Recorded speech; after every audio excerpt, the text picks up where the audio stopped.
It's Halloween! So what better time to talk about taking pictures of ghosts than now? I believe I discovered the Fatal Frame series through the best friend's shitstorms, but I never ended up owning them myself since yeah, sadly this is the only way to get your hands on the Xbox versions of 1 and 2. I have played series that have been inspired by Fatal Frame like Dreadout, but I think it's finally time to sit down and review all of the Fatal Frame games. Like my previous multi-game review videos, I will be writing these reviews as I play through the games. So if something comes up is fixed or explained in a later title, I won't know about it as I have not played it yet. So let's kick this video off with talking about Fatal Frame Director's Cut for the Xbox original.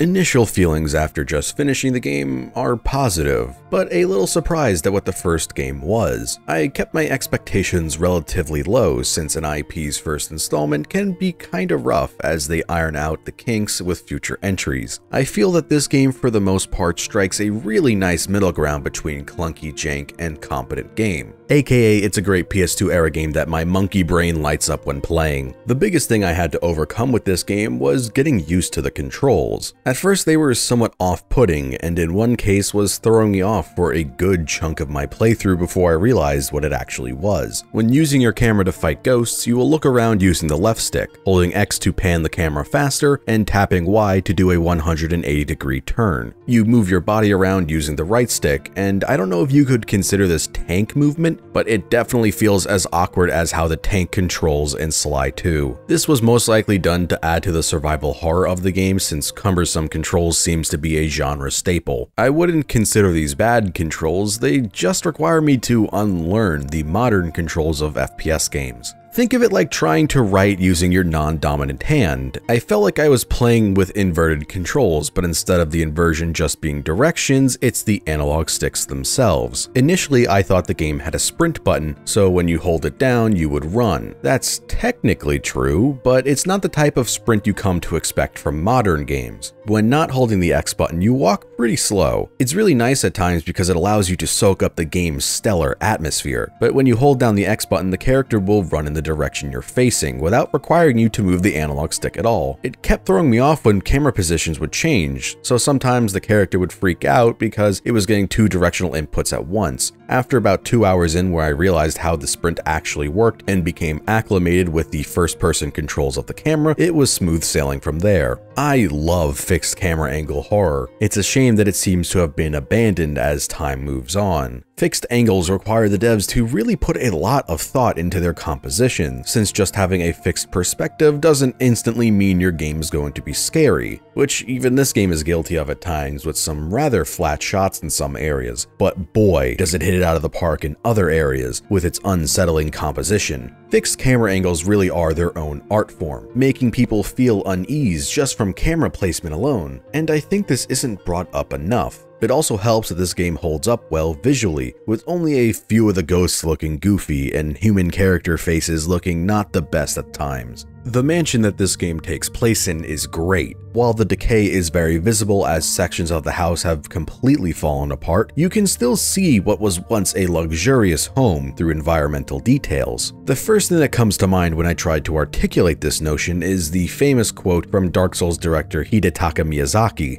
"Don't rely on the gross factor to portray an undead dragon. Can't you instead try to convey the deep sorrow of a magnificent beast doomed to slowly and possibly endless descent into ruin?" As an American, this atmosphere and location is elevated even more due to it being foreign to me. I'm experiencing parts of someone else's culture through this. It's one of the reasons why a lot of my favorite horror media is based on other cultures' folklore, like Detention, which I've recommended a lot on my channel in the past. I really cannot praise this game's atmosphere enough when all of the moving parts are succinct and firing on all cylinders. The game simply has a great energy to it that I really vibe with. Even if this game didn't manage to scare me once, I still don't really get this feeling from any other modern horror game's atmosphere. The one thing I felt was underutilized was the game doing unique things with lighting. The prologue has this really cool desaturated filter with some aggressive grain on top of it. I felt like I was watching a classic horror movie I'd never heard of at a friend's house that his dad put on and told us not to tell our moms because they would be really mad about it. The only other time that the game does something like this in actual gameplay is when the main antagonist shows up and you have to run away from them or fight them. But a decent amount of the cutscenes do vary it up with some interesting filters, and you can really see the inspiration from low and high budget Japanese horror films that the devs mentioned watching a bunch of in an interview when talking about what went into making the game.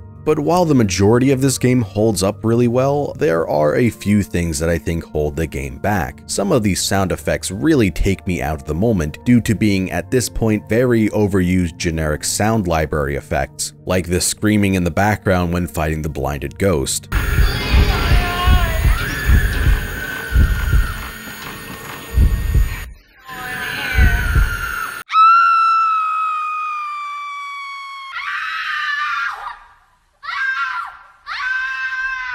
Obviously, this game was made in 2001, so at the time maybe some of these sound effects weren't nearly as overused and generic that anyone with iMovie or Windows Movie Maker has access to them. The English voice acting also sticks out like a sore thumb with how stilted, flat, and lifeless it can be at times. Our main character Miku sounds like she doesn't have a pulse. The ghosts have more life in them than she does. I wonder how long it's been since my brother and I began to see things other people can't see.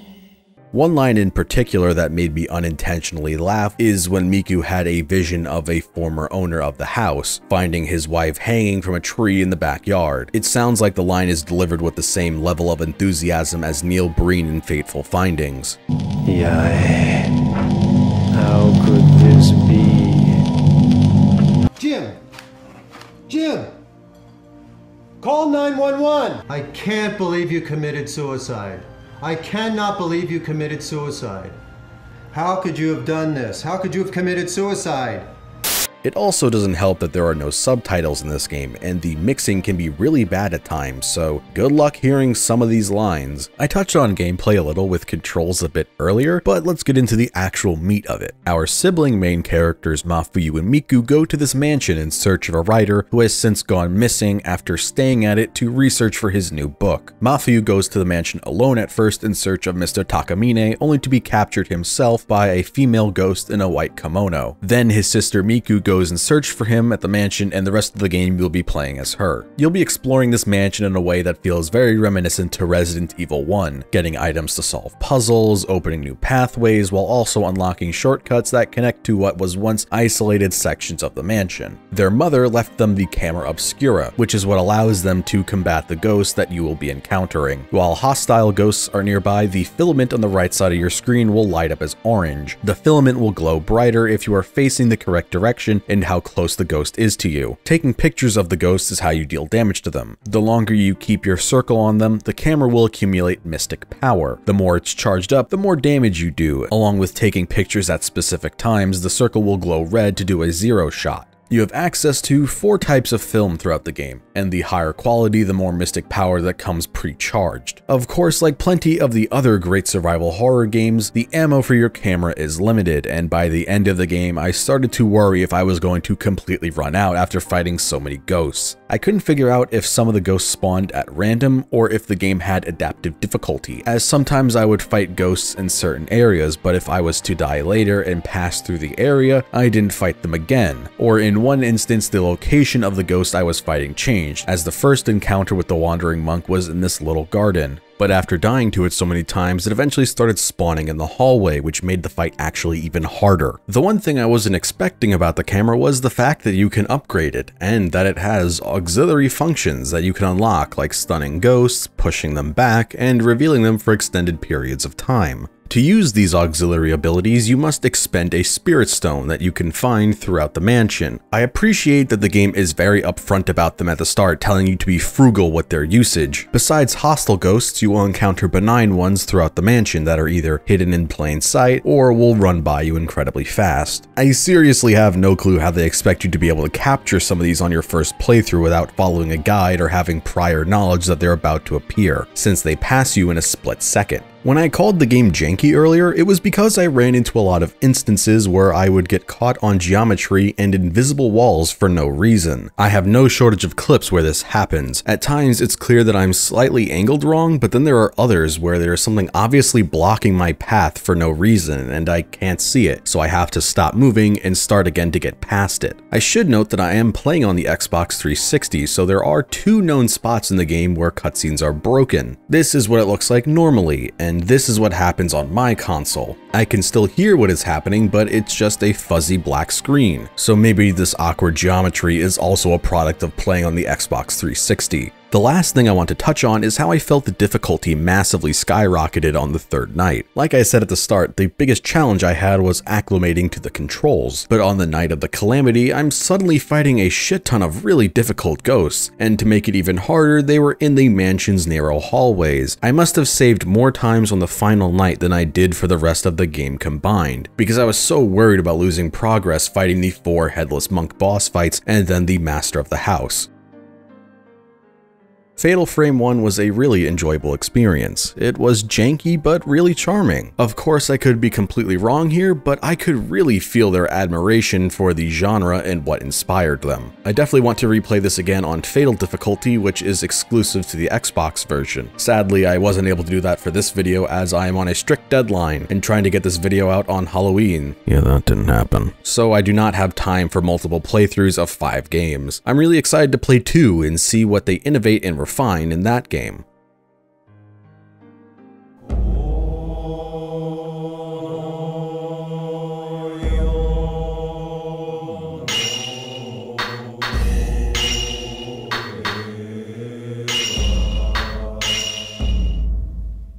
Wow, this game is even better than the first one. I don't want to come off like I'm putting Fatal Frame 1 down to elevate 2, but jumping from the first to the second game back to back, you can really see the refinement of ideas. Fatal Frame 2's atmosphere is even better than the first one's. This time around, the setting is a small village instead of a giant mansion. It still has the same feeling I described from Fatal Frame 1, but now on a much larger scale. The fog effects on the bridge, the film grain when in areas like the cemetery, and the spectacular wide shots that create an amazing atmosphere that rivals things like Silent Hill 2.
This game has also visually aged much better compared to 1. It actually managed to scare me in a few places. Part of that is, like I just mentioned, where the visuals have aged a lot better. So half the ghosts don't look like they were from my Halloween special of Reboot, or CGI sections in Courage the Cowardly Dog. Off the top of my head, there was only one ghost that was really goofy and sticks out like a sore thumb.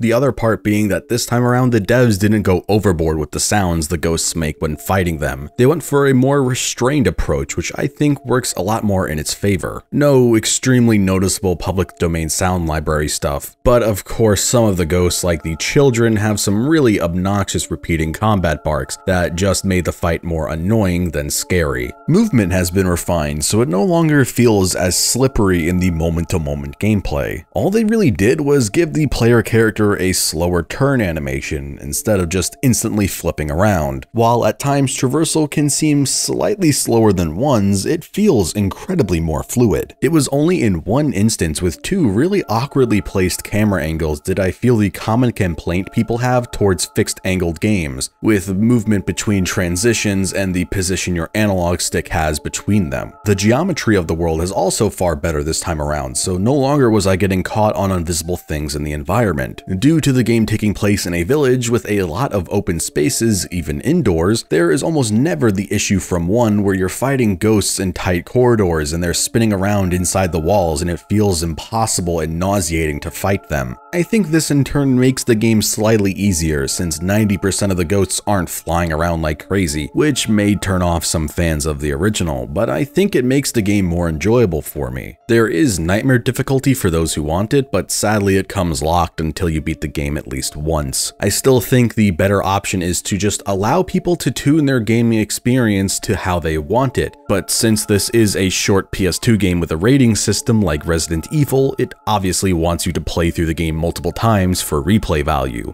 The story of Fatal Frame 2 is that two sisters, Mio and Mayu, are out in the woods visiting a place they used to play as kids, before it gets uprooted to becoming a lake. While Mio is lost in thought, Mayu starts to walk off into the woods alone, following a crimson butterfly seemingly in a trance. As Mio chases her sister further into the woods, it becomes night and they are transported to a lost village seemingly out of time. I wanted to give a basic setup to the game's story even if I don't fully cover it, just so I can give a better frame of reference for the rest of the gameplay. For most of the game, you'll be playing as Mio, and for a decent amount of it, Mayu will be following you around. The game established at the very start that Mayu has a weak leg due to falling in the woods when they were kids. Once I saw this, I feared that she would really drag the pace of this game down, requiring you to be slow so she can keep up. I did in fact go slower when Mayu was with me because I got this idea in my head that since this was a PS2 horror game with a companion following you, maybe it'll be like Silent Hill and certain actions towards your companion will affect the ending you get. Like if you periodically checked and inspected the picture of Mary and her letter, it would affect what ending you got. I thought that maybe if I kept getting too far ahead of Mayu, this would get me a worse ending, since Mayu will constantly call out for you to slow down or that her leg hurts. This ended up not being the case because the sisters are separated multiple times throughout the game. During specific points of the game, you'll be taking control of Mayu, and the game has a filter over it similar to the one when you played as Mafuyu or when you fought Kyrie in Fatal Frame 1. This happens when Mayu is in a trance again and follows the crimson butterflies. These are a little weird since they're really restrictive, as you can only go down the path the game wants you to, and the rest of the game world you pass will have invisible walls. I felt that the game struck a good balance with the amount of time you are with and without Mayu, so it didn't ruin the pace that much if I wanted to go slow and not feel like I'm leaving her behind. The only issue I felt was that the game seemed to run out of ideas as to why we would have to keep being separated, so it just repeated past reasonings for separation. I guess there's only so many ways to write, and then the sisters were separated and Mio was really worried about Mayu. But the fact that multiple times it was just Mio was looking one way and then Mayu just walked off in a trance, it started to really feel repetitive. The combat has been reworked for the better in this game. I really love the direction they took combat in for Fatal Frame 2. In 1, you had to keep your camera reticle on the ghosts as the camera charged power. The more you charged, the more damage you did, and if you timed it right, you'd get a 0 shot. This time around, it's proximity based, the ultimate survival horror risk versus reward. To do more damage to enemies, you must put yourself in harm's way in order to get a 0 shot, and if you wait to the very last second as they're about to hit you, you can get a Fatal Frame, which scores you tons of points, damage, and staggers the enemy while pushing them back. The real issue comes in when some of the ghosts are so slow and have such small windows to get a 0 shot or Fatal Frame, which ends up dragging out encounters so long that they lose all the tension they built up and just become annoying. Also, the sound the camera obscura makes in this game is so fucking bad, I hate it so much. The first game's camera sounded great. It sounded like the mystic powers of the camera were tickling my ears as they prepared to send these ghosts to the Shadow Realm.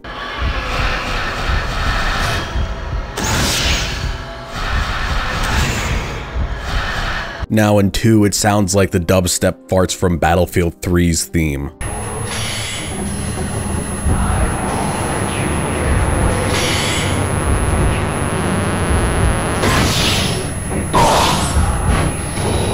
The other amazing refinement to the game's combat is changing how the camera's auxiliary abilities worked. In 1, they were gated behind the Spirit Stone currency, and the game told you to be frugal with them at the start. In this game, they made it so you could use the auxiliary abilities as long as you had the meter to do so, and you gain more meter with the more damage your shots do. So now you can do some sick combos with abilities like the blast or zero lenses, and partway through the game you'll find an upgrade that allows you to on the fly swap out abilities in a group of 3. The only change I was iffy on at first was the upgrade system. In 1, you used points that you got from killing ghosts and taking shots of benign ones to upgrade your camera. 2 still does this, but now they have another currency you need to get said upgrades. Each of the upgradable parts of your camera has 3 slots to insert orbs into that you can find throughout the world and are rewards for beating certain ghosts. You need to insert an orb into the section you want to upgrade first before you can even spend the points that you actually have to get it. It really seemed like a needless addition to have a second currency to buy upgrades, but by the end of the game I had the basic stats and all the auxiliary abilities I actually used fully upgraded, with orbs and points to spare on the ones that I never touched. The only real gripe I have with the moment-to-moment gameplay is there are a ton of things that you could pick up like film stock and journals to get more of the story throughout the village, but their presence isn't denoted in any way. Most items have a glowing sparkly orb when they are on a shelf or the ground, but plenty of them are just in the world and you need to actually know their location in order to find them. This resulted in me just rubbing my face against every surface of the game and mashing the interact button like I was playing some shitty point-and-click adventure game trying to find the magic pixel to pick up the item that the game didn't tell me about. Because of this, I ended up mashing through text boxes accidentally on more occasions than I could count. It only really bothers me because most of the items have a sparkle to stand out, so I don't get why these don't. This was an issue in the first game that I didn't bring up there since it was only a minor inconvenience, but I felt it was more of a problem in this game with how so many of the plot revealing files are sprinkled throughout the world like this. While I really liked this game and think it's good, I felt that the second half was not nearly as strong as the first. Like I mentioned earlier, with the game seemingly doing the same thing again to separate the sisters, the puzzles also felt a little too cryptic to my liking. Cryptic might not be the best word to describe this, but I wasn't too hot on how I felt like I was aimlessly backtracking through all these houses to find things like doll parts or the pinwheel keys, or this one corner of the doll maker's room that was burned. One reuse that stood out as really odd to me was when I had to get one of the pinwheel keys in the Osaka house. You need to fight this ghost woman that comes out of a box. For some reason, she now has a cutscene to introduce her, where Mio opens the box and sticks her hand in, only to get grabbed by the woman. This was the third enemy you fought in the entire game, only 55 minutes in. Same introduction and everything, minus the actual cutscene. Was I supposed to have fought her that early? If so, then why not just use a different ghost? Because of this, it made the cutscene, which obviously took time and effort to make, feel really redundant. I couldn't shake the feeling that the second half of this game was running out of steam because it had you fighting other ghost bosses again. Maybe it's just because of the increased size of the world that made backtracking and repeating some fights feel incredibly repetitive. This is the one thing that does make me worry about the story of the future games. While Fatal Frame 1 and 2 have plenty of differences to their narrative that makes them unique, they still for the most part follow the same formula. Siblings go to a haunted place and end up fighting ghosts, time distortion, siblings getting separated from each other due to the main antagonist's ghost shenanigans, there is an evil ritual that sacrifices innocent children to seal the gate of hell. The ritual ended up failing the last time, which is why the location is in the current state it is. The main antagonist's ghost is also a victim of circumstance that they were born into. The canon ending ends with one of the main siblings dying to prevent further calamities so the other can live. Again, I really want to stress that I don't think these games are one-to-one exactly the same. The basic formula they follow works well for both of them, and they are both enjoyable as their own game and as companion pieces, but the thing that worries me in the back of my mind is, can this keep up for 3 more games? If the next 3 games follow the basic plot structure, will they not just get really repetitive? I hope not, because I really liked both of these games and I didn't want to come into this video hating any of them. Fingers crossed that 3 does something different, or I fear by the time I get to 5, I will find the formula really stale.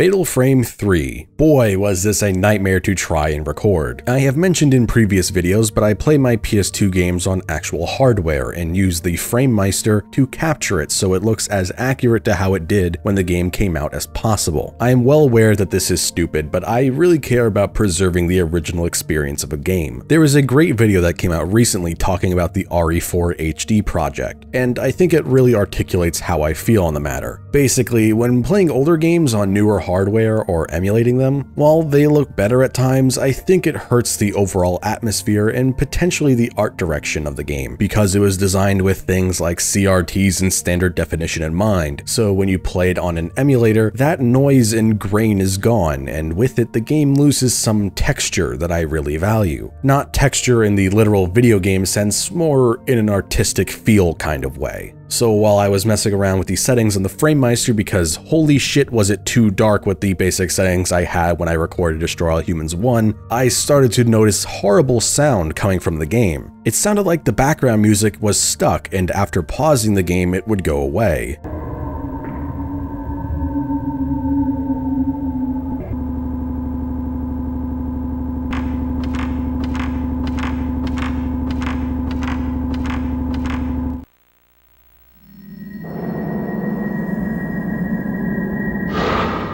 So after getting the settings as close as I could get to the original with referencing old YouTube Let's Play footage, the game froze about 30 minutes in.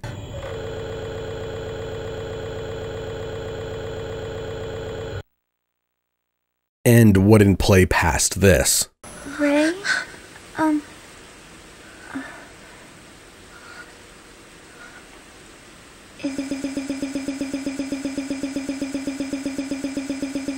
Brand new sealed my ass. So now I'm playing on a PS3 with the PS2 Digital Classics. It does look noticeably cleaner and more well lit comparatively, so that makes me a little sad, but oh well, not the end of the world. The load times when opening doors is way faster, so that's a sacrifice worth taking, I think. This is the game I feel like I have the most to talk about so far, so to prevent this section from being more unfocused and rambly than it already is, let's get the combat out of the way. The combat for this game is a blend of both 1 and 2's approach. Thankfully, they went back to the sound of Fatal Frame 1 for the camera obscura's charging power. They also went with the charging system of 1, but it kept the auxiliary power system from 2, so you could still do some really fun combos, but it felt like the abilities charged way slower in this game, but that might have just been because of my upgrade choices. 3 kept the functions from 2, but this time around, some of them are only obtained so late into the game. Like you could only get the function to see ghost HP values after doing a missable side quest in chapter 9 of 13. The game is practically over at this point. Why have it so late in the game and make it missable? This was something that just came with the camera in 1, and you got it super early in 2. It just feels really weird, and other functions don't feel nearly as tight as they did in the past, like the track function which snaps you to the closest hostile ghost. In this game it felt really inconsistent. Sometimes you would snap flawlessly, and other times it would do nothing. This was a major annoyance in the final hours of the game, where ghosts were doing massive amounts of damage. Healing items do a lot less compared to 2. Unlike 2, where I was never in danger of dying because I had so many healing items that replenished almost all of my missing health in one use, 3 I actually had to ration my healing items. The game takes place in 2 major locations, the main character Ray's house and the Manor of Sleep.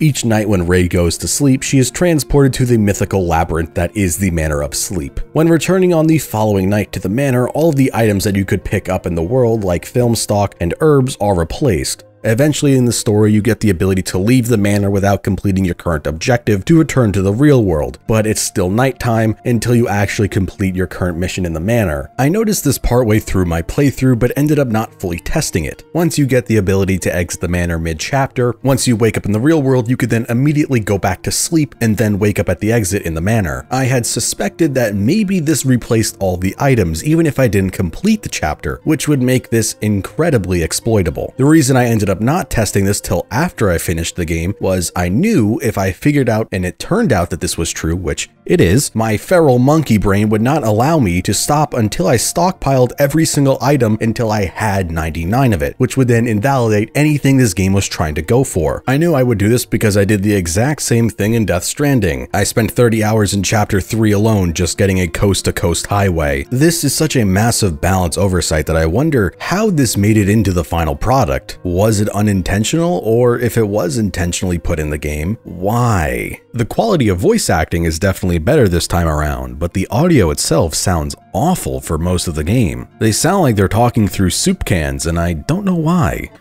Are you okay? Oh, it was nothing. Ray, may I help you with something? Oh, I just wanted to ask you. I think this is the weakest of the three from a sound design standpoint. So much of this game's sounds just hurt my ears more than they made things tense. For example, when you're being chased by the blue tattooed ghost, it plays the worst ear-bleeding, ringing sounds.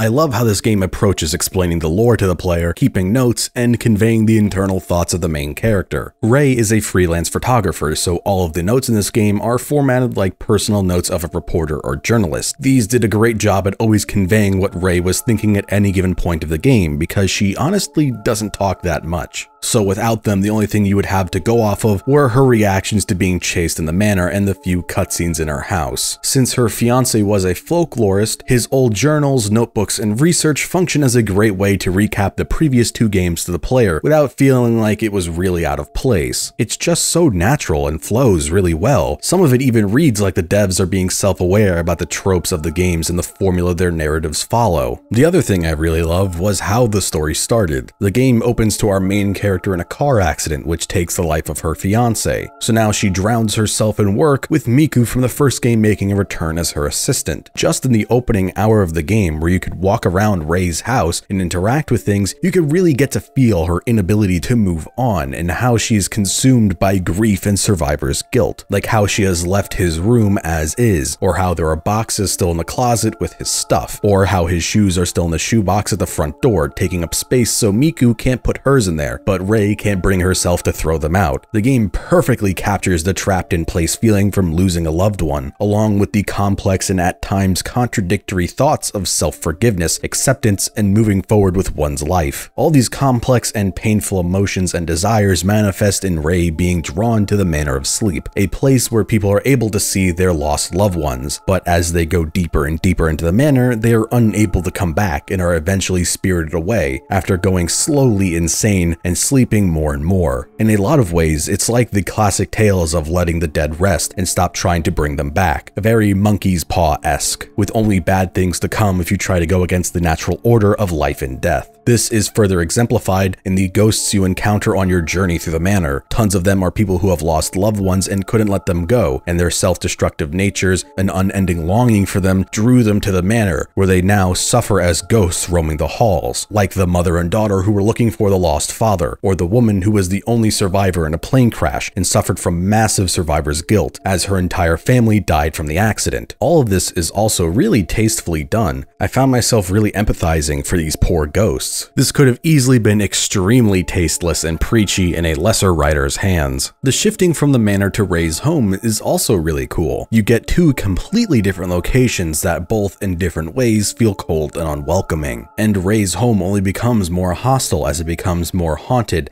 as the curse spreads from the manor, materializing as a blue snake tattoo spreading across her body, and the ghosts are starting to appear in the real world. I loved waking up in a new chapter and then instantly running around the house to try to see new haunting events.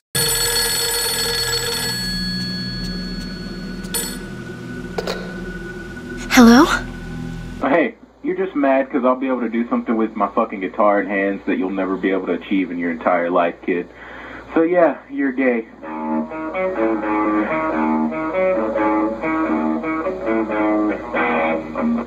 While I didn't find the game that scary while playing it, the concept and setup instilled this feeling of dread in me. And to the game's credit, it did make my hair stand up on a few occasions when the sound design wasn't making me wish I was playing the game muted. I think there are two predominant types of horror, the unavoidable and the oh god, I hope this never happens to me. In the case of oh god, I hope this never happens to me types, at least these are usually based in scenarios that can be just avoided. That doesn't make them any less scary, they just instill a different kind of fear. I can just not go to an evil looking woods while I'm hiking in the middle of Europe with a storm rolling in. I could, as an American, not go to the Balkans and get kidnapped into a secret cult torture dungeon. What I can't do is escape the normal everyday bodily functions. This is why I really think the best horror conventions are based on things that are unavoidable in life. Eating, drinking, breathing, sleeping, and shelter. The home should feel like your safe haven or sanctuary, so when they are not, there is nowhere to escape to, and that just makes it all the more horrifying. This is why one of the horror games that has stuck with me the most, even if I realize it isn't that good of a game compared to other horror games, is Dungeon Nightmare 2. I realized as I was typing this that it actually has a lot in common with Fatal Frame 3. Both of these have you explore ever-expanding maze-like settings when you go to sleep and inevitably wake up there, only to then wake up in the real world and you have to walk around your creepy home, or in the case of Dungeon Nightmare 2, an apartment building floor. I played Dungeon Nightmare 2 for the first time a few years ago just as I moved out of my parents' house and started living on my own, and I had to walk home from work late at night, like midnight to 1 AM kind of late, down some dark streets with no lights, and it scared the shit out of me at first. This is also why going to the Manor of Sleep is always ever looming over the characters, because there is no way to avoid it. You have to sleep eventually, your body can only go on so long without it. I really liked how 1 and 2 were both mostly self-contained stories that function well on their own, but 3 also works great at reincorporating both of the previous 2 games, with the return of Miku following her struggles after the now confirmed canon ending where Mafuyu stays with Kyrie at the gate and dies. You eventually get to play as her and even have bits of the Rope Mansion as part of the Manor of Sleep, along with bringing back some old puzzles from Fatal Frame 1. The same thing happens with playing as the new character Kei, who is the uncle of Mio and Mayu from 2, and parts of All God Village, specifically the Osaka house, is brought back. You could look at this from a real cynical perspective of, oh, they're just reusing some stuff from the previous 2 games and it's really lazy. But I don't think that, because they only use small little bits of these games and even remix them to play towards your expectations of their layouts. The manor by itself is also massively complex in its layout, without even taking these 2 small sections into consideration. I feel like if I was playing these games as they were coming out, and there were year gaps between playing these games, I would have even more appreciation for these callbacks in this game. They straddle the very hard to manage line of a good callback, reincorporation, and continued continuity, and the remember this thing type fan service. But if I did have to give one criticism, it would be that at times it feels extremely convenient that all these characters and events are now connected from off-screen characters that we have never met up until now, that knew all the older characters. Like Kei just happened to be best friends with the main character's deceased fiance, and also be Mio and Mayu's uncle, and her fiance also happened to be best friends with Mafuyu, Miku's now dead brother. And all 3 of these guys worked under the same folklorist Takamine that Mafuyu went to find at the mansion in the first game. This is realistically a minor criticism that stopped bothering me after about 5 minutes. But one thing that did end up bothering me about the story is about halfway through the game. At this point, both Rei and Miku have been going to the Manor of Sleep and the curse is spreading on them. I wish they would have said something to each other. It makes sense that they wouldn't be open about their trauma since they are both suffering through the pain of loss daily, but at points I was just looking at my screen and they're vaguely talking about dreams, and Rei can see Miku in the manor when she sleeps, but she doesn't pursue it any further. At this point, if she just went, I know you're having dreams of the manor too, or something, it would have saved a lot of needless guessing of things on Rei's part, and it would have moved the plot forward in a much smoother pace. Of all the people, I feel like Miku and Rei could have been open to each other about their situations, given how much they've researched it, and at this point in the story, the amount of people they have been surrounded by. So even if Rei was open about it earlier, it's not unreasonable to think that Miku would instantly understand. Of course, this isn't really a deal breaker either, but it was gnawing at the back of my mind a lot throughout the game, wishing they would just talk. But I guess that's part of what the game is going for thematically. It's hard to open up and let people in after tragedy befalls you. For about 80% of the game, I was just having a blast loving it, but then unfortunately it started to dip for me. 3 started to have the same issue I had with the endgame of Fatal Frame 2. Way too much backtracking scavenger hunts for items, some of which I felt like I was aimless in what I needed to obtain. Maybe I missed the memo of what I needed to in some cases, but yeah, just some of the backtracking in the final chapters could have been trimmed. Like, you had to get this mirror as Miku to put in the shrine. Then as Kei, you had to go around and get all these nails for the ceremony. Then as Rei, you had to go around and get the mirror pieces because it broke after Kei went to the shrine at the bottom of this pit. I really hate to say it because I did enjoy the backtracking Resident Evil style nature of these games, but there is a point where I felt like the game was just dragging and would have been better off if it was slightly shorter, which kind of has me worried since I have been told by some friends who are big fans of the series that 5 is really bloated by this. Besides the bloat of the tasks in the endgame, the story also starts to fall into the same formula as the previous 2 games. I felt it disappointed me more here because the game started so fucking strong with its own direction and identity while bringing back plots and characters from the previous 2 games. I love this game's themes and internal character drama, but those take a back seat for the last fourth of the game to have the same plot again with evil religious groups with their horrible traditions to prevent even bigger evils from hell seeping into the real world. And the main ghost woman is a shrine maiden that is a victim to all of this. I guess this time the cult, or whatever you want to call them, have a more negative effect and actively cause all of this by killing the maiden's lover right in front of her, which she then has to look at their dead body for all of eternity, which I think this is a neat divergence from the formula. But I really wish they kept the focus on the personal struggles of our 3 main protagonists who have lost loved ones, especially Rei, who felt like she was shoved out of the story for the 3rd, 4th of the game, playing a bunch of the chapters as just Miku and Kei. These elements are still there, mind you, they aren't completely abandoned and dropped, but yeah, I think the game would have been better off if they left these in the forefront. Oh, and fuck this final boss. I sure love a phase in a boss fight where if the boss touches you, it insta-kills you, requiring you to load a save and walk down a long hallway all over again just to start the boss fight, and hope to get good RNG with their attack patterns where sometimes she will just do nothing and walk straight at you so she is no problem, and other times she is just flying through the air like a fighter jet, and even if you can consistently land a fatal frame on her while she is dive bombing at you like a Pokemon, they will do piss damage because you didn't get a chance to power up the camera. Realistically, it probably would have been a lot easier if I wasn't down to the Type 14 film and had no mirror stones on me, because I used them in the previous fight against the little shrine maidens at the bottom of the pit, and the game started to shit itself since they couldn't handle 3 ghosts on the screen at once, so I had massive slowdowns like all of these Tecmo games have. Jokes and play within my control aside, the phase I mentioned a few sentences ago is so annoying. You know when you're stuck in a bad dream where you're trying to fight someone or run away, and you're stuck in slow motion and you have no control over your body, and it feels like you're one step away from sleep paralysis? Well, that's what this feels like. I guess it's apt given that the game is all based around dreams and they accurately capture this feeling in video game form, but this...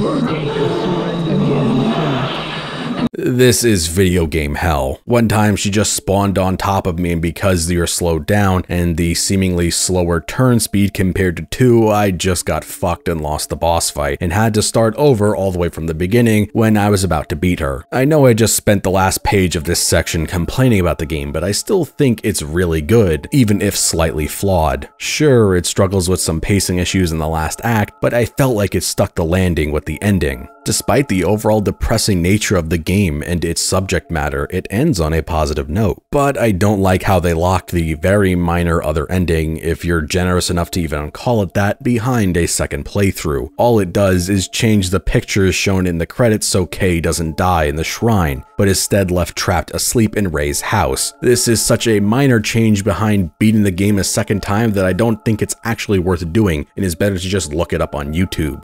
Either way, I came away really positive on this game, and I hope that 4 is good because it's the one that I was actually the most excited to play going into this video.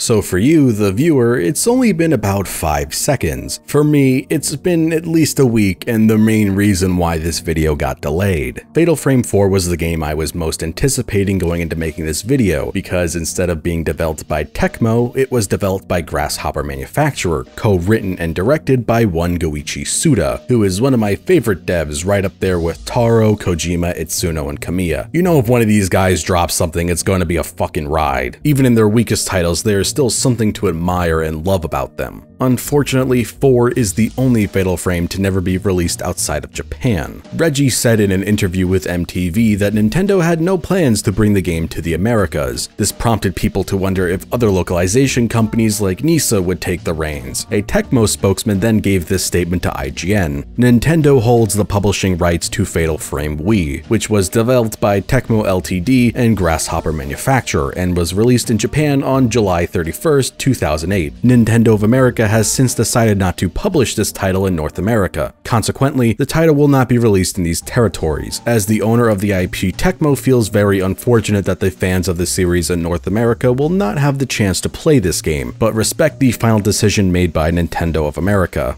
There was still hope for it to come out in Europe, as a French magazine published an ad of the game in their March 2009 issue. While it may not have been coming to America, fans could still get it in English if they imported the game. The Wii is region locked, but it's a Nintendo console, so that shit can be easily modded. Or you could just pirate it since it's not available in your country, so there is no legal way to obtain it even if you wanted to. No lost sales if there's no sales to begin with. But then sadly Nintendo made another statement saying that the European release was at one point planned but has since been cancelled. Thankfully, a fan translation has been made for the game, so we are able to actually experience it. Getting this fan patch to work properly can be a pain in the ass, so like my early episodes of the Hitman retrospective, I'm going to give a mini tutorial so you don't have any issues that I had and end up hurting your experience like I did for, spoilers for my own review, a good game. I'm going to link the English patch in the description below, and the fixes I used can be found in text form on the Dolphin wiki page for the game and a few forum posts. Newer versions of Dolphin aren't able to play this version right away because, like I mentioned earlier, the Wii is region locked, so the emulator and the emulation are region coded. You'll need to open the ISO in a hex editor and change a single line of code. Make sure you have the GPU texture decoding setting on, or else your text will be all fucked up like it was for me, which ended up making me miss some crucial tutorial prompts and resulted in me playing the game wrong for most of it, but we'll get into that when talking about combat. There are a few ways to play this game. You can play this game on mouse and keyboard, which I did not do, so I can't comment on the quality and usability. You can map controllers to work as a Wii mode. You can try and see if you can get the PS4 controller working on it because it has gyro, but I had no luck with it. There are a few controller profiles out there that you can download and import. I used Momentum Gaming HD's profile, which I will link to their channel, and the Google Drive link for the profile in the description. The last option, which is the one I recommend the most, but it does require you to spend money, is get a Dolphin bar off Amazon. It's a Wii sensor bar by Mayflower that connects to your computer via USB and has a built-in Bluetooth connector. It's $30 on Amazon, so it's not too expensive, and it'll work for every Wii game you want to emulate, so I think it's a good deal. And it worked pretty much flawlessly for me. That should be everything. If you have any other issues that I didn't cover, consult the Dolphin wiki page I linked below and the Dolphin forums. So let's finally start talking about the actual game. Fatal Frame 4 Mask of the Lunar Eclipse is the first game to no longer have fixed perspective. Now, I don't hate third-person horror games, I think they have their place in the video game medium, and some of my favorite games like Dead Space 1 and 2 are. But the atmosphere created by fixed camera angles is something I really value in horror games, and at times while playing through this game I could picture in my mind how they could have composed some shots in specific areas and how unsettling they would have been. They do have these angles when opening some doors throughout the game, but as a whole they will be sorely missed.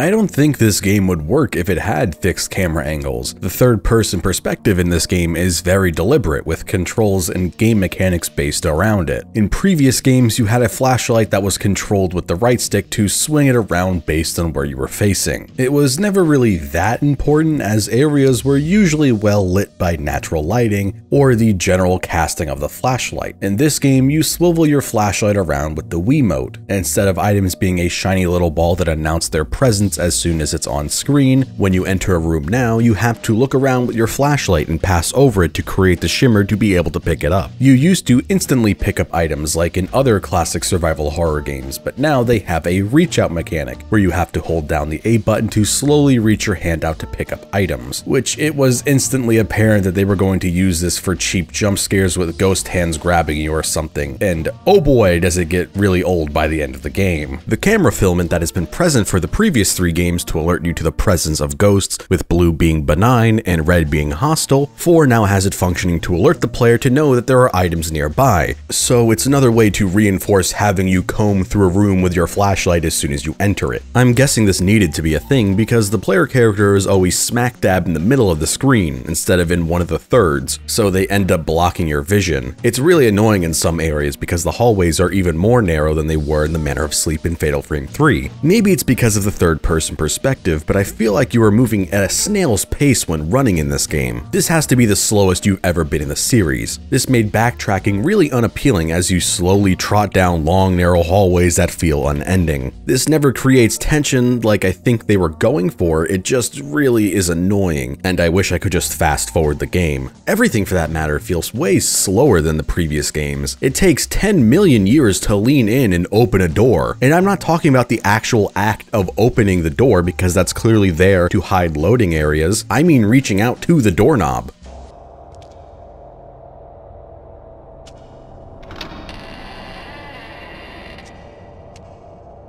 The clip I just showed may not seem that bad, but imagine this for 11 hours, and this is what happens for every single door. The biggest issue I have with the game is I find that the controls can be clunky. Some of this was eventually alleviated over time, but I want to comb through how I played this game. During my playthrough, I played the game 3 different ways. My first hour and a half of the game was using the Xbox 360 controller with the profile I mentioned earlier. Their video showed them playing the game with no problem, and while it did work, I couldn't really get comfortable and wrap my brain around it. It also didn't help that the first recording session I didn't have the GPU texture decoding setting on, so all of my tutorial prompts looked like this. I ended up missing the fact that the game has a regular lock-on, so I played through roughly 70 to 80% without knowing of its existence. At the end of my first recording session, I felt like I wasn't getting that much out of the game as I felt like I should have, due to playing the game on a controller that wasn't a Wiimote. So I went to Best Buy and bought a cheap $7 USB Bluetooth dongle and played the game on a Wiimote. At this point, I didn't know of the existence of the dolphin bar, so I went the caveman route and used candles as a replacement for the sensor bar because the Wiimote will react to candle flames with its IR sensor. It felt nice to actually be playing the game on proper hardware. It still felt clunky, but I thought that that was just the game itself. Part of it was, but in the end I ran out of candles, and once candles were burning for a bit, I began to notice input delay, and what could only be described as uncalibrated movement. This is when I discovered the existence of the dolphin bar and bought that, and this is how I played the rest of the game post chapter 4, and I was much better off for it. While some of the clunkiness was felt due to controller setups, the game still has some awkwardness to its controls. When using the camera obscura, you will use the Wiimote to move the camera up and down. You could also swivel it around a bit, but to move it left and right you have to use the nunchuck stick.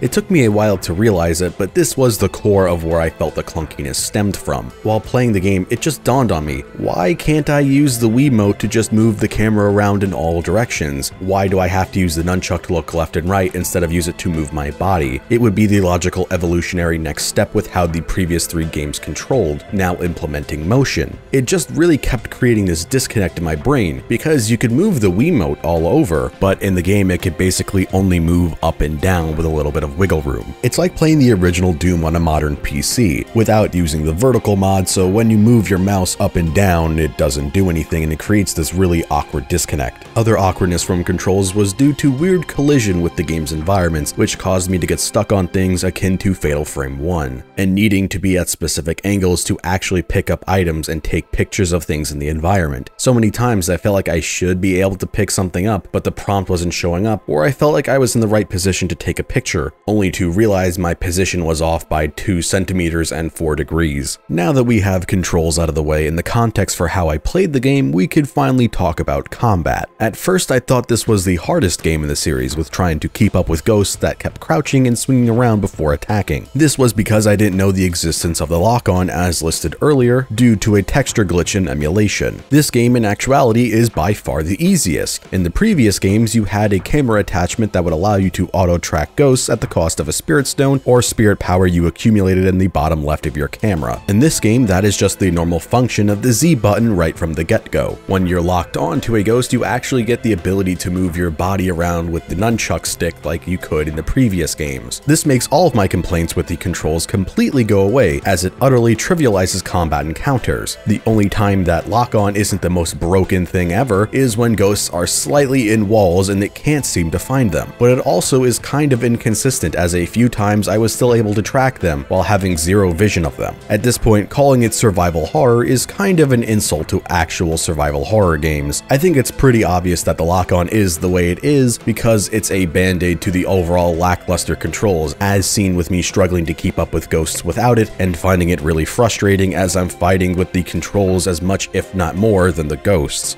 Unless you play the game, I don't think I can articulate how easy it really is. It's to the point that fighting ghosts becomes a chore, a thing blocking me from further solving the mystery, and not in any fun and meaningful way. Difficulty is such a hard thing to design. I've talked about it endlessly on this channel. There isn't any sole right way to go about it, and there isn't anything wrong with a game that is easy or hard. It's the context surrounding why it is one or the other, and if you personally gel with how the game goes about doing it. In the case of Fatal Frame 4, the game literally plays itself. Fatal Frames, the attacks that you could get when ghosts are about to hit you, are extremely broken in this game, so you could just use the lock-on to track them and wait till the last second as they're about to hit you, release the lock-on, and then take the picture. If you land a Fatal Frame, the game now will auto-track the ghosts through all of their flailing in pain and allow you to get more Fatal Frames for free. This kills most of the basic ghosts you will encounter, and who knows, maybe if you get one of the upgrades that I ended up not getting, you'll be able to do even more than just 3 Fatal Frame combos. Even if there are instances where the lock-on can't do all the work for you, the way the game incorporates items further trivializes any combat encounter or horror that they're trying to convey. When you beat the campaign in the previous games, you would unlock a shop where you can buy items using points from taking your pictures throughout your playthrough. This is just how it is in regular gameplay. You thought that entering and exiting the Manor of Sleep to respawn items was abusable. Well, having access to a shop to buy your healing items and camera stock at every save point is a million times more broken. After the first 20 minutes of the game, you will never have to worry about ammo or healing items ever again, as long as you are consistently landing Fatal Frames over and over, which isn't asking much when the game is basically doing all the work for you. You'll have so many points that anything you expend in an encounter will be tripled with the points you got from fighting. At the end of the game, I was sitting on 60 herbal medicines, so I was just IV dripping that shit anytime I took damage. Some combat encounters I exited with, I want to say 300,000 points, which is 30 healing items or a shit ton of ammo. This is on normal, which is the highest selectable difficulty on a fresh save. I can't imagine how easy difficulty is. But Fatal Frame 4 is the first game in the series to have a different approach to combat and gameplay, with the third playable character Kirishima not having a camera obscura. Instead, his only method of combat is using a spirit stone flashlight. Compared to the camera obscura, where you need to keep the reticle on the ghost for as long as possible as it charges power so you can deal more damage, the flashlight has you casting a circle of light right in front of you, and the longer you charge it and hold the A button down, the more damage accumulates. So once it's fully charged and you release the A button while shining its light on a ghost, it will deal maximum damage. The Spirit Stone flashlight doesn't have access to the incredibly broken lock-on that the cameras have, and since it doesn't require you to be as precise as the camera,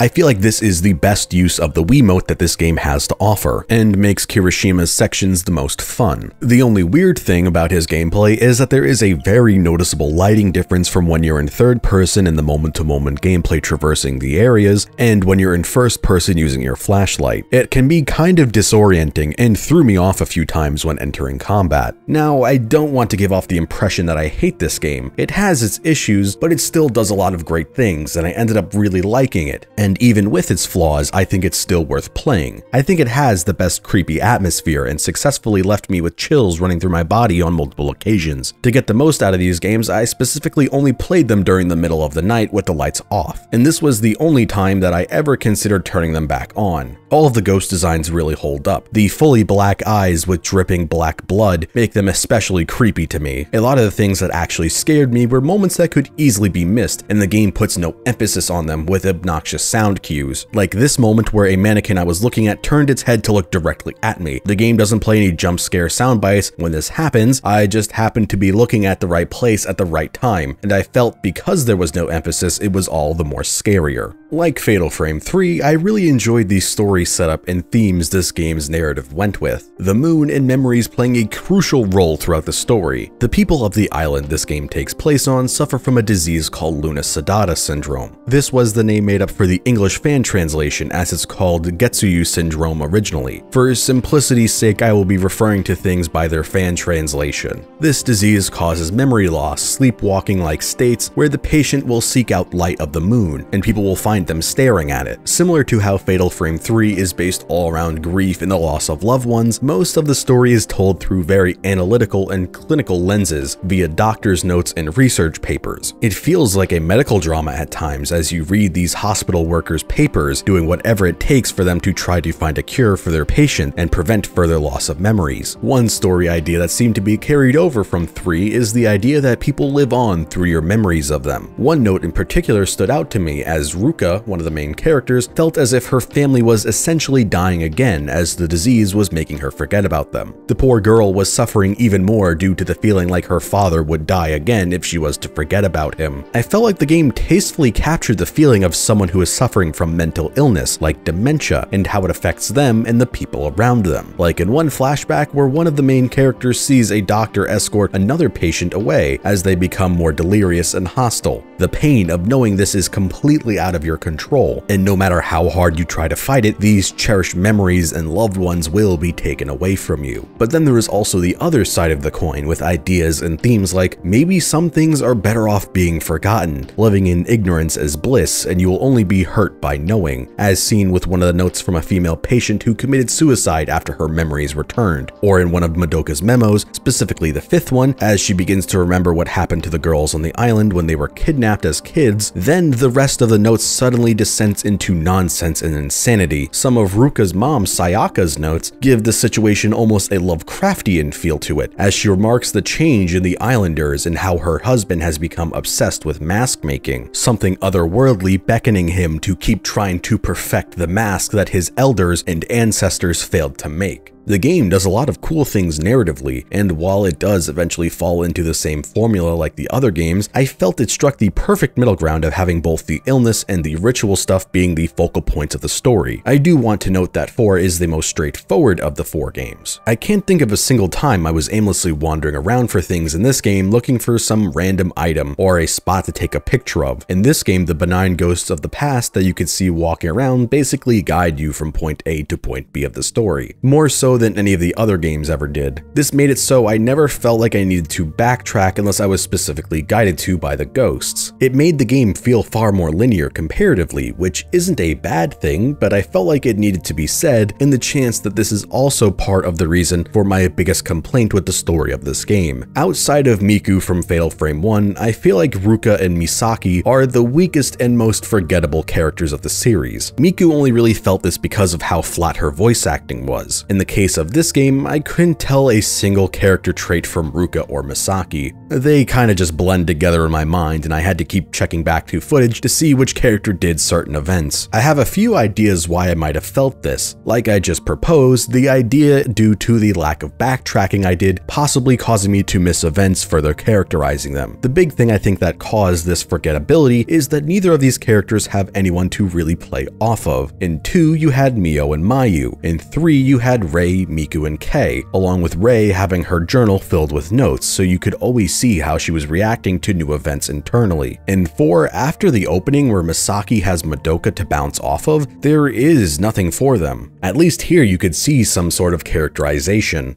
ねえ、美咲、本当にここに来ればよかったのかな。写真の場所でも何も思い出せなかったし。もう帰ろう。私の言う通りにしてればいいの。まどかもあんな風になりたいの。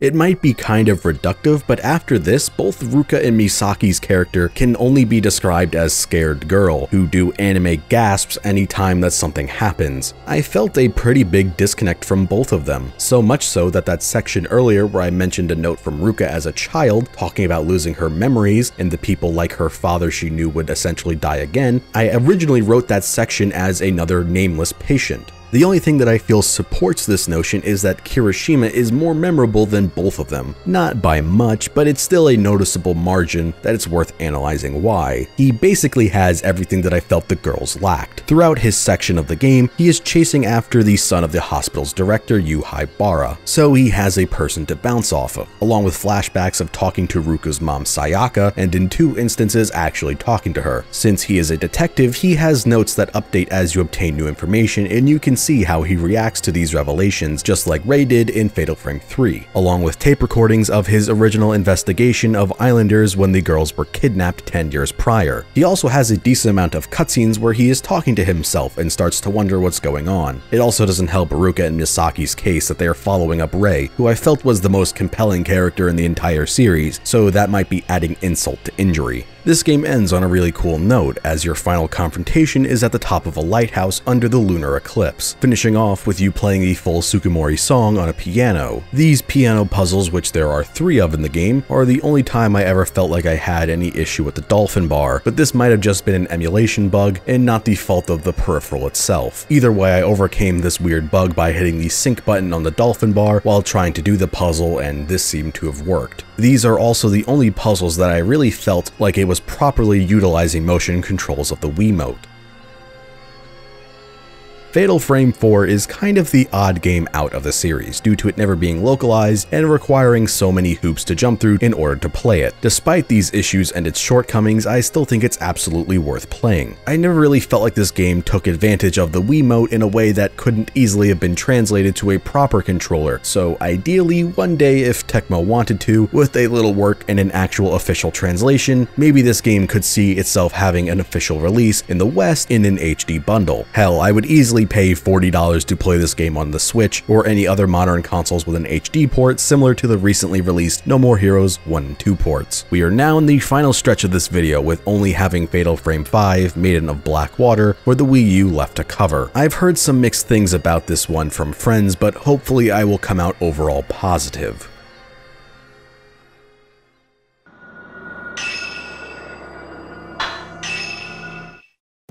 I have no idea how to intro this section of the review, so let's just start off with spoiling my conclusion and working backwards from there. Yup, this is definitely my least favorite in the series, but before I had finished the game, being a little over halfway through, I still felt like I liked it, and was having a hard time laying out where I would rank all 5 games as my favorites. Well, thanks to some of the revelations at the end of the game, this is easily my least favorite and soured the whole experience. But we'll save that for last, so let's talk about what this game does right first. Since this is a Wii U game, it actually makes perfect use of the gamepad. It takes some getting used to having to bring up the gamepad like a camera to your face and move it around using the gyro, along with the standard initial weird feeling of playing a Wii U game having to take your eyes off the screen to look at your map on the gamepad. You can actually just play the full game on the gamepad, as it allows you to on-the-fly swap between showing gameplay and a full map of the area. At times, I felt tempted to just stand up and play it like a VR game, because using the gyro is really good, and you could just look around in all directions with it. These controls feel like an actualized idea of what Fatal Frame 4 was attempting on the original Wii. There was only one time where the gyro was freaking out for me at the end of the game, but I think this might have been just due to my gamepad's battery almost being dead and the game lagging because the final level has you fighting a bunch of ghosts at once, so the game begins to chug really bad. For as amazing as it feels to fight ghosts, I sadly can't say the same thing for the basic third-person camera in the moment-to-moment gameplay. The easiest way to describe it is that it feels drunk.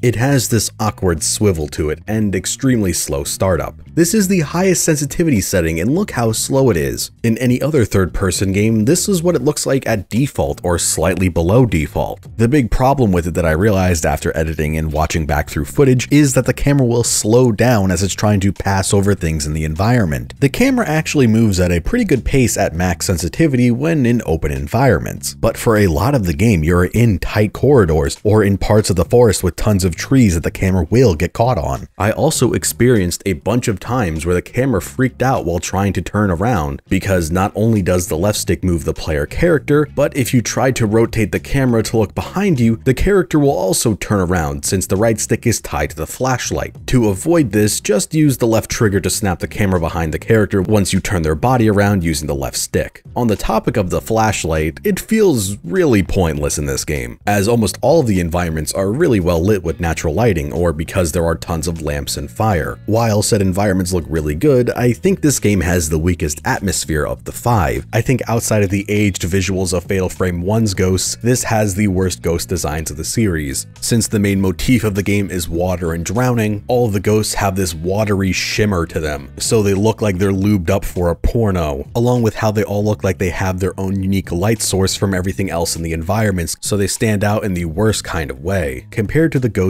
of the previous games, which had a very grounded look and felt like they fit right within the environments of their games. It also doesn't help that this game is following up Fatal Frame 4, which I think had the best ghost designs. Its art direction and level design feel really uninspired. Again, to reiterate, I don't think it's particularly bad, it just feels like a compilation of things we've already done and seen. Nothing gave me that wow and wonderment feeling that the other games managed to consistently give me. The only thing that felt really unique were the two chapters in the game that have one of the main characters, Ren, play Five Nights at Freddy's tower defense on the security cameras as the other main characters are passed out and ghosts are trying to haunt the antique shop. I really liked this section because you have no control over the CCTV cameras as they swap around the building, and it feels perfectly creepy as it'll jump from one camera and you'll see a ghost off in the distance slowly closing in, and then it'll swap to another, leaving you wondering where it's heading. It's the only time that the game actually felt like it had anything scary and unsettling up its sleeve. Everything else is incredibly predictable. The map on the gamepad actually spoils upcoming scares, as you can see when doors are locked, highlighted by a red line. So when you enter a large room and you pick up an item on the other end of it, and you see the door turn red, you know when you walk up to it and the door is jammed, something is going to spawn behind you. The other thing that really drives the uninspired and samey feeling of this game is the excessive amount of bloat it has. The game has a lot of needless backtracking as each chapter starts with you going up a mountain. You'll be retreading old ground more or less depending on the chapter. Some start you where your objective location is, while others will start you at the bottom. Once you finish the main objective of the chapter, you will have to go back through these locations again down the mountain. It feels pointless and is completely arbitrary, as some chapters have you needing to backtrack almost the entire thing to the bottom, and other chapters will decide to fade to black and transport you back to the antique shop. It's like, what if we took the manner of sleep idea from Fatal Frame 3 and made it worse? It really ruins the pacing of this game. The only time it ever felt justified was when the path down was being blocked and you had to go through the collapsed tunnel and fight ghosts of people who were trapped inside. The game also lacks enemy variety, which adds even more to the repetition. Lacking variety in the ghosts you fight has been an issue to some degree in each title. 4 mitigated this issue slightly by having less encounters. 5 has a unique system to it called wetness, where due to being attacked by enemies or being in the rain or walking through bodies of water, water, your character's clothes will become wet. The wiki says that this makes your spirit power stronger, which increases the damage your camera obscura does, but this will also increase the encounter rate of ghosts. I kind of see this as a double-edged sword. More damage means you'll be able to get through fights faster, but because of this you'll be fighting more, and there are two ways to undo your wetness: slowly waiting in a dry area or using one of the embers, which there aren't that many you could find in the world. You can buy them using points at the start of a chapter, but then that means you'll have less points to use towards your upgrades. You could see this as risk versus reward decision making, because this creates a scarcity of points where you have to decide, do I want to use them on embers or do I want to use them on upgrades? But in actuality, all I see it doing is just extending the bloat of the game. In Fatal Frame 5, I honestly felt like I couldn't go 20 feet without running into the guys carrying boxes on their back or the drowned maidens. And on top of all of this, they kept that stupid reach out mechanic from 4. It does feel for the most part faster than 4's, but good lord, is it the most pointless time wasting piece of shit mechanic. I can't think of a single game off the top of my head that makes something as simple as picking up items a chore. This doesn't add anything to the game, it's never scary, it doesn't even do any noticeable damage or steal the items, so it's not something you have to watch out for. It's just something that needs you to stop slowly picking up your item so you can watch the same animation all over again, or have the prompt disappear so you have to spin around in a circle until the game allows you to pick it up again. Another thing that picking up items in this game does that brings my piss to a boil is when you almost have the item cap for something. If you pick up said item that would push you over the 99 cap, instead of topping you off leaving the difference on the ground like most games do, instead it doesn't allow you to pick it up at all. So I had a bunch of instances where I would just waste my time taking 5 photos so I could pick up 19 more to reach 99. The one unique thing that this game does that I think is really neat is Fatal Glance. After you beat a ghost, you could walk up to them and touch their disintegrating body before they fully fade away. This allows you to see their memories and gives you some info on the lore of the setting and the plot. For ghosts that don't have these memories, you just get 500 points. The only potential drawback I see with this is if you kill a ghost and they are out of bounds, you can't reach them. This happened to me a few times as I got a fatal frame or a shutter chance and it pushed the ghost back, and I was fighting one of them in the forest, so it pushed him into a patch of trees I couldn't walk to, and in another case I was fighting a ghost in a room that was locked by it, so when I killed it with a fatal frame it pushed them into the room next door, but since the door didn't unlock until they fully faded away, I was trapped inside, unable to fatal glance. I have no clue if these ghosts inform you more on what's going on, since I didn't get a chance to fatal glance at them and I didn't really want to reload the checkpoint for this. Other new additions include a actual dedicated sprint. Could you imagine having the slow trotting of Fatal Frame 4 in these environments with all of this backtracking? And the Dead Space main quest guide marker, which appears as a foggy ghost mirage to show you the path toward progress, so this further de-incentivizes you exploring these areas, besides the fact they almost never have anything that is worth your time. Like I said at the start, for almost the entire game, I was writing an overall positive review in my head, thinking, it's alright, the combat is really fun in carrying this game, but the story is kind of nothing. With only a few cool motifs like water and surface exploration of deep subjects like suicide, compared to 3 and 4, which explored things like grief and mental illness far more. Then the story actually started to unravel, and I wish it stayed as forgettable nothing. This game brought back Miku from Fatal Frame 1 and 3. Now, she has always loved her brother and was crushed by his death at the canon ending of 1, and then kind of retreaded that again so they could have the plot of 3, which was kind of lame at first, but it was actually used well to support Rei's arc in that game. Now she loves her brother a little too much in this game. So much so that she abandons her daughter at the age of 3 so she can have what is called a ghost marriage, which puts a shrine maiden in these wooden boxes filled with black water so they could become pillars and hold back the underworld from leaking into ours, with her brother. Yeah, they completely ignored the ending message and her arc in Fatal Frame 3 so she can be obsessed with seeing him one last time again, despite this being her motivation in 3 and she got to at the end of the game. Then they completely ignore Rei's existence,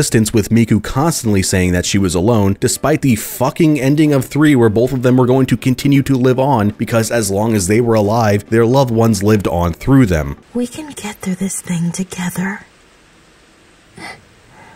Everything's gonna be okay. Just remember, you are not alone. Then he left me, and I was all alone. Just me and my pain. I realized my true feeling But don't give up! when I saw the man Give up! He's already dead. You're a stronger person than I am. You always encourage and comfort me. my brother. I feel that being around I you just has made me want to stronger. see him one more time. Please, Miko! As long as you go on living, a part of me will continue to live on. I never understood why we survived. But now, I realize why we were allowed to live. I'll go on living, even with the pain. I just wish I could see him one more time. Just one more time. Before I disappear. Then it reveals that Miyu, Miku's daughter, and one of the 3 playable characters is a Shadowborn, a person born from a living person and a ghost, and then it really doubles down on how much Miku loves her brother. It doesn't outright say that Mafuyu is the father, although it might as well have in the notes with lines like, she got pregnant from the ghost of her beloved, after showing visions of her getting ghost married to her dead brother's ghost. Then I went and checked the wiki to make sure I wasn't interpreting this wrong, and I'm not, as it remarks that the official guidebook of the game confirms that Mafuyu impregnated Miku while she was in the Abyss of the Horizon at the end of Fatal Frame 3. I guess that means it did acknowledge Fatal Frame 3 happening in a book outside of the game that still ignores Rei. So to recap, they brought back Miku for the 5th game so they could have an incest plot where she gets impregnated by her ghost brother while she's trapped in the sleep dimension at the end of the 3rd game, while also ignoring every other aspect of that game's story, message, and characters. Am I dumb for getting this invested in the plots of these games? I think the story of 3 is genuinely great, on par with other horror games that explore complex emotions and difficult subjects like Silent Hill. So it makes me mad when everything that game stands for is trounced upon for this fucking drivel. If it's any consolation prize, at least since there is a chapter select, to get the other endings you just have to replay the final chapter, since all the requirements for every ending are within it. So no longer do you have to do a New Game Plus playthrough to get a New Game Plus exclusive item to get an alternate ending, which only changes 5 seconds of the ending by adding a picture, or giving you something less satisfying, or in the few cases a happier but non-canon ending. I'm really conflicted on this game. Its gameplay is really fun, but the story is shit, and the backtracking bloat makes the game a slog at times. Part of me still wants to recommend this game because despite its issues, I was having fun. I guess just ignore the story, if anything. I feel like I would be remiss to leave out mentioning the bonus secret chapter of Fatal Frame 5. Since I had no idea how to include it in the previous section, it's getting its own mini dedicated part of the video. After completing the main story of Fatal Frame Maiden of Black Water, you unlock a bonus campaign where you play as Ayane from Ninja Gaiden and Dead or Alive. The big reason I feel I should bring this part up is because it has a completely different gameplay style from the rest of the series. The setup for this campaign is that Ayane is hired to find one of the missing girls whose file we saw in the antique shop in the main campaign, as Hisoka was originally hired to find her before she was asked to stop by her family. Instead of the ghost mirages that you follow in the base game, it's even more like the Dead Space quest markers I compared them to, since it's now actually just a straight line with a purple thread. Since Ayane doesn't have a camera obscura, her first encounter with the ghosts of the mountain end poorly. So she gets some magic curse tattoo on her back that brings her to the brink of death, so she is able to sense ghosts along with hide from them. And the tattoo artist gives her a spirit stone flashlight. Back for round 2, we get a proper introduction to gameplay. Unlike Kirishima's flashlight from 4, Ayane can't kill the ghosts, but instead can only stun them. This means her core gameplay is stealth. Ghosts have 3 phases: blue where they don't see you at all, yellow where they are on alert and looking for you and will react to the sounds you make, but the game actively tells you to just stand in place when this happens, and red where they are hostile and actively trying to kill you. Trying to sense Tsumugi with the purple thread will alert nearby ghosts, but this is easily circumvented by not holding down ZR long enough for the thread to appear. since if you tap the trigger, it'll face you in the direction of progress. The weirdest thing about this campaign is it felt like it was one single chapter that they split into 4, as the game will at points just fade to black and give you a score, where if the game just kept playing like it was normal, nothing would have seemed out of place. The only time that the main game ever faded to black was so that the characters could be transported back to the shop instead of having to traverse all the way back down to the mountain, or when the perspective was being shifted from one character to another. The bonus campaign is also really short, with only taking me 45 minutes in total, and the main game had chapters that could go up to almost an hour and a half, so I don't think they did this for time reasons, especially when chapters 3 and 4 only took me 3 and 5 minutes respectively. While I don't know if this would work for an entire full-length game, the genre shift was a neat attempt, and if they were ever to make another game, maybe one of the characters could have in-depth stealth gameplay.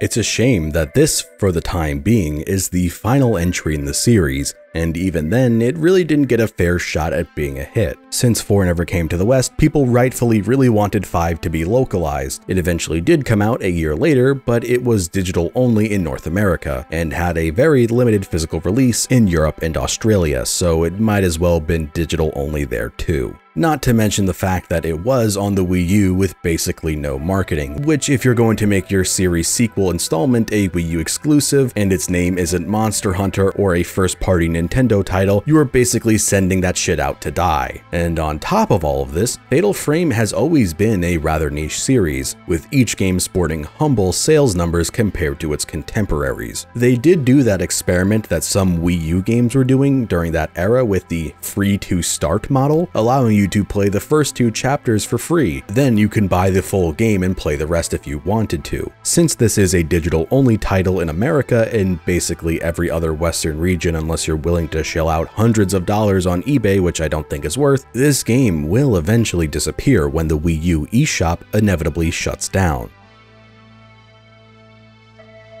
To close this video out, I want to take a moment to order the games from my favorite to least favorite, and list what each of these games really excels at. I know I could come off really negative towards games at times, but I seriously had a lot of fun with the series, so it should come at no surprise based on how I've talked about it in the past 3 sections, but my favorite is Fatal Frame 3. This game easily has the most compelling narrative and character of the series, and outside of the final boss which can suck my balls through my jorts, I don't really have any major issues with this game.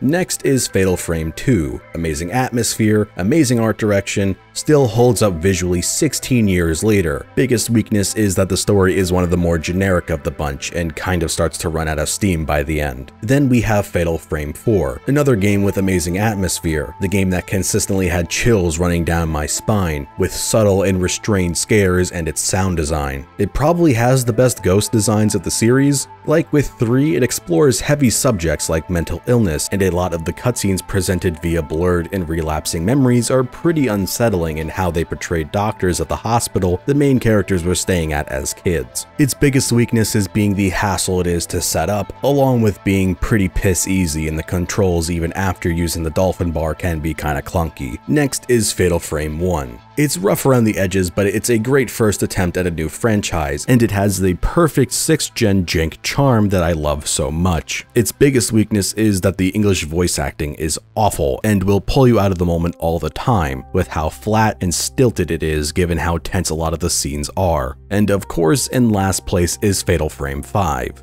I really don't know how to articulate that this game is a firm The needless bloat brings the game down, and I don't doubt there will be people out there who won't be bothered by the game's story for shitting on the moral of 3 as much as I do to redo Miku's missing brother for the 3rd time. And for all I know, the incest plotline could have been in the earlier titles but was omitted in the Western localization. I don't usually give scores since I really dislike them because they only cause confusion when comparing games with the same score, despite the context of why each of them got that score being entirely different, but to hopefully clearly convey how much I am torn torn on this game, my score would probably be a 6 out of 10, or if I was being really generous, a light 7. That's how much I found the combat to be really fun in carrying this game. At the end of the day, I really enjoyed my time with the series. I would honestly recommend playing all of them. Yes, even 5, despite how much shit I talked about that game, it's still really fun. I advise you to take your time with the series, unlike me who played through all 5 of them in the span of a single month. It's unfortunate that because the Xbox version of 1 and 2 are not available digitally, at least at the time of recording, they are really expensive. Otherwise, the series would be really cheap outside of 5, which is still $50 on the eShop. I think if they made an HD remaster collection of 1 through 4, I think they'd have to exclude 5 since I don't know how you can make that game playable without the gamepad since it's so integral to its gameplay. It would sell really well, especially if you put it on PC. Horror games have become way more popular since the series was originally releasing with the rise of things like YouTube and Twitch with Let's Plays and live streaming, and the sheer fact that more people are playing games than ever. I would love to see a Fatal Frame 6 and would buy that shit day one. I would like them to do something more different with the game and not fall back into the same shrine made in preventing the apocalypse by blocking the Hellgate formula that these games seem to not be able to escape. 3 and 4 showed that there is more you can do and explore while fighting ghosts with a camera than just this. Sadly, I don't think this will happen as in 2012, Nintendo became the co-owner of the Fatal Frame IP, and they have already made their apathy for this series, especially in the West, loud and clear. If you've made it this far into the video, I just want to say thanks for watching as always. If you really liked the video, please pass it around, because this one took a lot of work and a lot of time to make. I want to shout out the artist who made the thumbnail for this video, Enoch. A link for their Twitter account will be in the description below. You should go check them out. They make some really cool horror art that I like a lot. If you really like the channel, maybe consider becoming a patron on Patreon. All patrons have access to videos a day early, and I am now going to shout out my $5 and up patrons who really help support the channel. Bully, Lucy the Fox, Comrade Fox, Tristan the White Wolf, Slemf Tingle, Matthew Elliott, Dusty the Zombie, Filthy Finger 69, Clivermort, William Moore, Tyler Schertzer, Some Panda, Joshua DiLarino, Poke Joke S, Chichometrius, Ben Johnson, Sarah Chan, Oods of Nudes, Fish Kami, Joan Eisen, Alejandro Benitez, Star Fox, Flarbu, and Mitchell. Thanks so much, guys. If you want to keep up to date with the channel, please follow me on Twitter. And if you're a card game player of any kind, I have a TCG Player affiliate link in the description below. Any purchases you make using my link will give me a small kickback, so it's another way to easily support the channel. As for what's next on the channel, there should be a small review on Crash 4 coming out soon. Hopefully that won't take too long to make. Then I'm going to do a review on Yakuza 7, or Yakuza Like a Dragon as it's called here. Then after that, I should be starting the Yakuza 2 retrospective, and hopefully that'll be out before the year ends. It might not, since that's going to be a massive project, as I'm going to be playing Yakuza 2 and Kiwami 2. Either way, I hope you look forward to whatever's coming next, and as always, thanks for watching, and see you next time.